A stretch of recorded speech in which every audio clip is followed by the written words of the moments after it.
आहे पालकमंत्री संजय शिरसाट यांनी आज अचानक संभाजीनगर बस स्टँडची पाहणी केली आहे। बस स्थानकातील पोलीस चौकीमध्ये पोलीसच नसल्याचा धक्कादायक प्रकार समोर आला आहे। तर संजय शिरसाट आणि प्रवाशांची बातचीत सुद्धा या ठिकाणी केलेली आहे। आपल्या प्रतिनिधींनी सिद्धार्थ गोदाम यांनी ही बातचीत केली आहे, बघूया।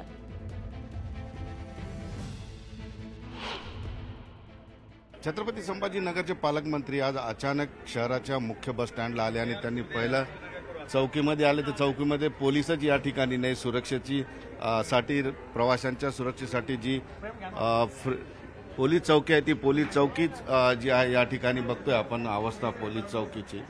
आणि पुण्याची घटना झाल्यानंतर सर्व जण हादरून गेलेले असताना सुद्धा छत्रपती संभाजीनगरच्या पोलीस चौकीमध्ये ही अवस्था आहे। दादा, इथं पोलीस चौकीमध्ये पोलीसच नाही आहे। पुण्याची घटना घडल्यामुळे राज्यात खळबळ माजलेली नाही। मी आताच जे पुण्याची घटना घडली त्यानंतर प्रत्येक छत्रपती संभाजीनगर ठिकाणी जाऊन पाहणी करणं हे माझं कर्तव्य समजतो, एक पालकमंत्री या नात्याने। आणि आता पाहिलं तर पोलिसही नाही, बसायला त्याला जागाही नाहीये, डबळा पडलेला आहे, कुठं झाडू पडलेला आहे। ही जी अवस्था आहे अत्यंत वाईट आहे। ही पोलीस चौकी आहे जिथे पोलीस सुरक्षा रक्षक असणं गरजेचं होतं, व्यवस्था असणं गरजेचं होतं। हे बघा, मी आता जे आलो अचानकपणे भेट दिलेली आहे।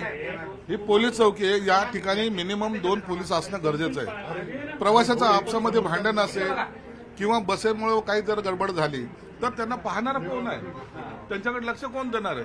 आणि इथं पाहिलं तर पोलिसालाच बसायला खुर्ची नाहीये।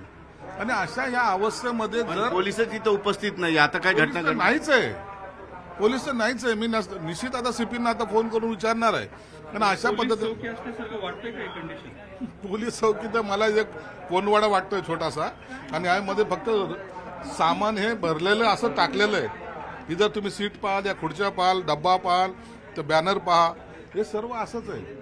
म्हणून मला वाटतं पोलीस आणखी सिरियस झालेले दिसत नाहीत, किंवा इथलचा व्यवस्थापक जे आहेत त्यांनी आतापर्यंत काय काळजी घेतली पाहिजे याची त्यांना जाणीव नसावी। म्हणून मी आता त्यांनाही बोलवलोय, त्यांना विचारतोय, आणि निश्चित पोलीस कमिशनरशी सुद्धा मी बोलणार आहे। सीसीटीव्ही आहे या ऑफिसमध्ये, पण सीसीटीव्ही मध्ये दिसत असेल ऑफिसला, पण इथं पोलीस नाही, कारण याचे कनेक्शन सीपी ऑफिसला आहेत सगळं आहे। पण आता चालतात का नाही हेच प्रश्न आहे। मुळात हे चालू आहे का बंद हे पाहावं लागेल ना।